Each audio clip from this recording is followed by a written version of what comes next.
Today we're going to be learning Spanish with the hit Mexican Netflix series, La Casa de las Flores. Hello language learners and welcome back to the channel. In today's video, we're going to play a language learning game using Netflix and the series La Casa de las Flores. Here's a clip from our last episode to share with you the rules of the game, and then we'll dive right in. Just replace whatever show was in that episode with La Casa de las Flores. Here's how the game works. First, watch through an episode of Narcos Mexico for the first time. Start on whatever episode you're at. The exact episode you watch doesn't really matter for this game. 2.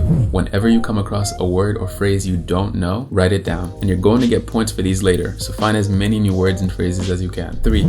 Every 10 minutes will be a different round. So divide your paper into separate sections for minutes 0 to 10, 10 to 20, 20 to 30, and so on. And 4, at the end of each round, or you can wait to finish all the rounds, it's up to you, go back and find out what all the phrases you wrote down mean, and then give each phrase a score using this point system. If you found the meaning of your phrase on Google Translate or guessed it yourself, give that phrase 1 point. If you couldn't guess the phrase, couldn't find it on Google Translate, but you found it on some other part of the internet, give that phrase 3 points. And if you couldn't find the phrase anywhere on the internet, or it wasn't clear and there's a lot of confusing definitions, give that word 5 points and circle it. These 5-point words have a bonus challenge. Either send these words to a friend who speaks Spanish to ask them what they mean, or add these words into the comments to crowdsource from the YouTube community. If you do either of those challenges, take the word's value from 5 points and bump it up to 7 points for completing the challenge. Alright, now let's dive in. Round 1, vamos al lío.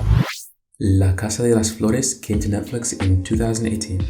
It's got 3 seasons, 35 episodes, and it's described as a Mexican dark comedy / drama.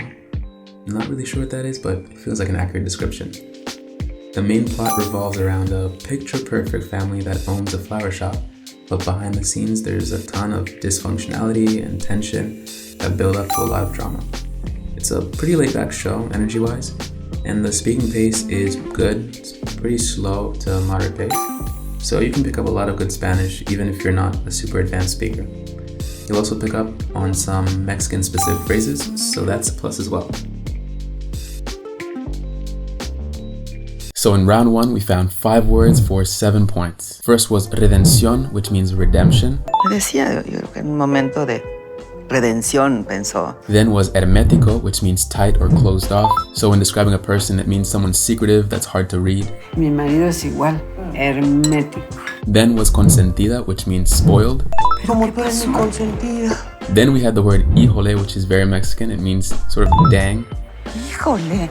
And last was the word carniceros, which means ashtrays.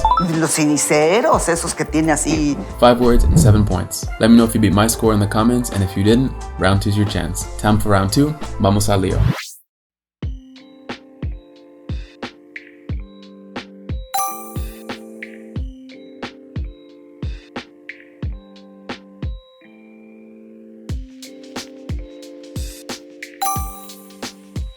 Pues mire, los sillones son verdes, las cortinas son verdes. Esta no está a la venta, ¿eh?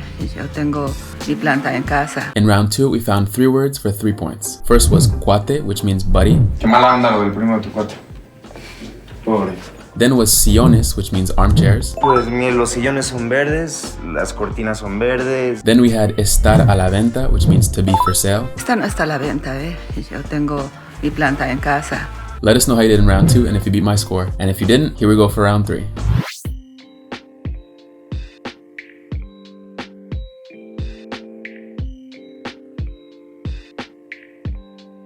In round 3, we found 6 words for 10 points. First was cautelar, which means cautionary. Congelaron las cuentas y los bienes como medida cautelar.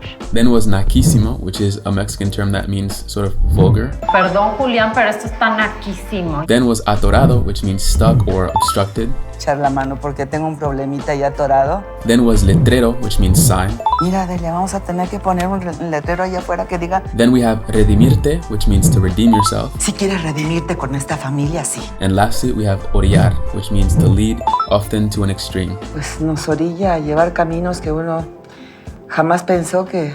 I hope you enjoyed the episode, had fun playing along, learned some new Spanish terms, and are excited to watch more of La Casa de las Flores. Tell us in the comment what show we should play this game with next. Sending good vibes and energy to you all, and hasta la próxima.